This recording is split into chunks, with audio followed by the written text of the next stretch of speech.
سلامون دوستان، د اکسل پروګرام اتم درس ته ښه راغلاست. زموږ تیر درس په فایل کې موږ په تیر درسونو کې موږ پر پرنټ باندې بحث کړی وو. پرنټ کې مو دغه اپشنونه ویلي وو، پیج لاوټ مو ویلي وو، پیج مو ویلي وو، مارجنز مو ویلي وو، هیډر فوټر مو ویلي وو، یو شیټ مو نه ویلي. شیټ موږ دا په پیج لاوټ کې دا اپشن دلته لرو. کله چې تاسو پیج لاوټ ته راسئ، دلته په دغه اپشن کلیک وکړئ، دلته موږ دغه شیټ لرو، دغه ځینې اپشنونه یې فعال دي، هلته غیر فعال دي، نو دا به موږ دلته ووایو. نو نن زموږ نوی درس چې دی شیر دی، اکسپورټ، کلوز او اکاونټ دغه اپشنونه به ووایو. نو نن د خیر سره شیر وایو. د شیر د لارې موږ کولی شو چې د خپل کوم ورک بوک یا د کومه لیکنه چې موږ لیکلې ده د هغه د نورو سره شیر کړو. شرط یې دا دی چې موږ باید د انټرنیټ سره وصل یو. نو دلته راځو پر شیر باندې کلیک کوو، وروسته شیر ویت پیپل پر دې باندې کلیک کوو. تاسو کولی شئ چې دا د خلکو سره شیر کړئ، او که چېرې مثال غواړئ چې د خپل لیکنه یا د ورک بوک چې مو انتخاب کړی دا غواړئ چې په کلاوډ کې یا مثال آن ډرایو کې په دې فضا کې غواړئ چې سیو یې کړئ یا هلته ذخیره کړئ، نو دغه اپشن په واسطه تاسې کولی شئ آن ډرایو انتخابوئ. که چېرې تاسو مثال په آوټلوک کې اکاونټ ولرئ، نو تاسو کولی شئ چې هلته یې هم ذخیره کړئ.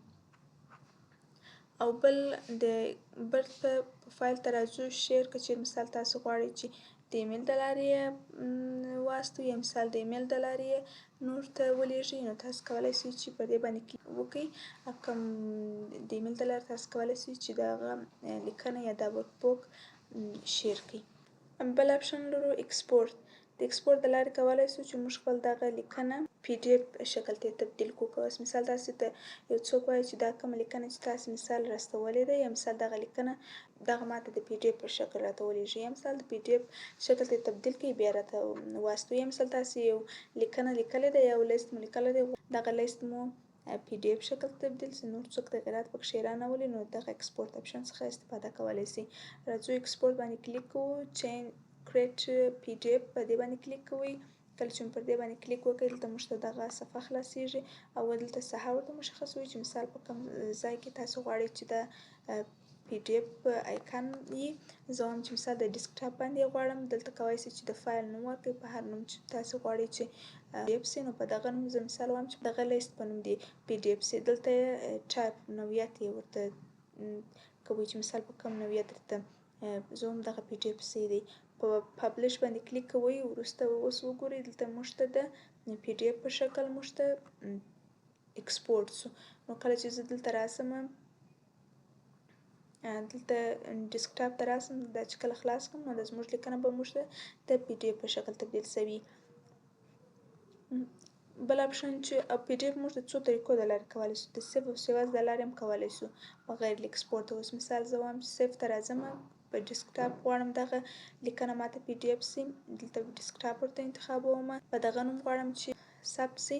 وروسته راځم دلته نوعیت ورته تغییروم، مثال پی ډي اف، په دې باندې کلیک کوم، وروسته سیو باندې کلیک یس باندې کلیک کوم. اوس چې کله زه دلته راسم او وګورم چینج فایل ټایپ، تاسو دلته کولی شئ چې نوعیت تغییر کړئ. اوس مثال تاسې دلته په خپل په کمپیوټر کې مثال افیس 2019 یا مثال 2019 دغه ورژن لري د خپل فایل، مثال د بل شخص د افیس ورژن چې دی مثال 2003 دی، نو دغه کوم ورژن یا کوم تغییرات چې تاسو خپل په ورک بوک کې راویستلي دي، مثال هغه هلته چې کله خلاصي کیدای شي څه مشکلات پکښې پیدا شي، نو تاسو دلته کولی شئ چې دغه په دې اکسل 2003 د هغه انتخاب کړئ، وروسته سیو از انادر فایل ټایپ پر دې باندې کلیک وکړئ، وروسته یې هلته دا خلاصولی شئ.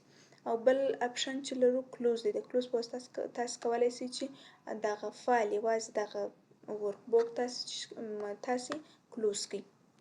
او بل اپشن چې هم لرو اکاونټ دی.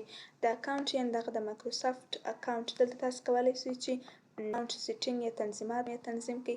دلته تاسو کولی شئ چې افیس تیم رنګ یې بدل کړئ، چې مثال سره کوم رنګ غواړئ داسې ډارک مثال دا رنګ تبدیلوي درته، یا مثال وایټ سپین رنګ ته تبدیل کړي، او کلرفول مثال داسې رنګی هر رنګ چې مثال تاسو غواړئ هغه رنګ تاسو ته تبدیلیږي. او بل که چې مایکروسافټ اکاونټ ولرئ، نو تاسو کولی شئ چې دلته ساین شئ. دلته هم تاسو د مایکروسافټ ورژن درښیي چې مثال دا 2014 ورژن دی، دغه پروګرامونه دي، نو دا موږ ته د اکاونټ یا دغه مایکروسافټ اکسل اکاونټ په اړه معلومات ښیي.